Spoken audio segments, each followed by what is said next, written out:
And over to the other end, we have one of our green wings with a harlequin macaw.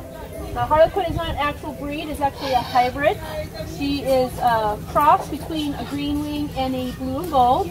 But we don't promote hybridization because macaws actually have enough issues on their own. But she is an ex-pet, so if someone had her as a pet, realized they couldn't take care of her, we were able to take her in and give her a home here. Most of the macaws in this habitat are birds that were pets at one time. So we're, again, able to luckily have enough space to give them a home here. But now macaws, they are very, very beautiful, but they're also a lot of work. These guys do need a lot of attention, and they also need to have a lot of enrichment, so different things to keep them stimulated and occupied, so because they are very smart. So we do give them different activities, different things to check out and play with, to occupy them, keep them thinking, always checking different things out, because they are smart as a 2 or 3-year-old child. Now, while again they are very, very pretty, they also can live for a very, very long time. These guys can easily live to be at least 50 years old, but can also live to be as old as 80. So it's like having a 2-year-old for 80 years. Now, they can be very, very loud when they want to be, which can be very helpful to communicate out in the rainforest, covering great distances with that loud scream. And when they get really worked up, they can be as loud as a jet plane taking off. So again, that's a 2-year-old throwing a tantrum for 80 years who can scream as loud as a jet plane taking off. Oh, no. That beak is about as strong, has well over 500 pounds of bite force. A lion has 600 pounds.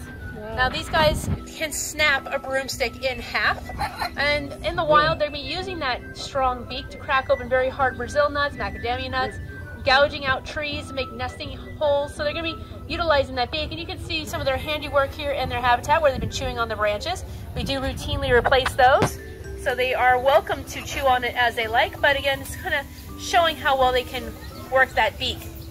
And if they don't have enough things to chew on, that beak can actually get overgrown, which will actually impede them from eating or preening. So they do need to have something to keep that beak in check. Now they do have a pretty varied diet. They're going to eat a variety of different seeds, nuts, and fruit. And they need to have a good balance with that, not just one thing or the other. And all of our birds in here are between the ages of 15 to 28 years old. So there's some pretty good sized or good aged birds in here, but they still have plenty of living yet to do.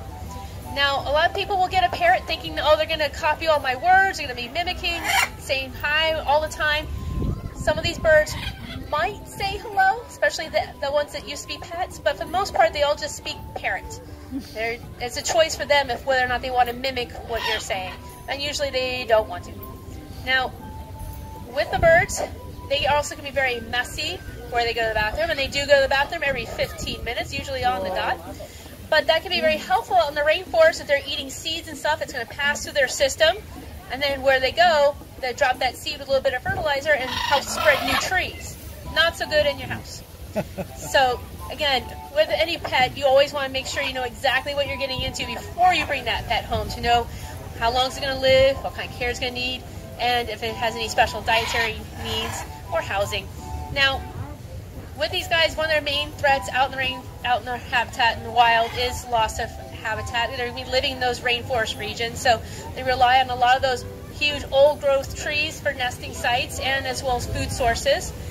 And another threat for these guys is poaching for the pet trade. People going in and poaching the nest, taking the babies and selling them in the pet trade. So if you do get a pet or a macaw, you just want to make sure it was captive born or human born, not from the wild. So you can kind of check that out. And they do have different parrot rescues you can look into to adopt a bird that needs a new home. So that's another avenue that you can go into. But again, just bear in mind, again, they can live for quite a while.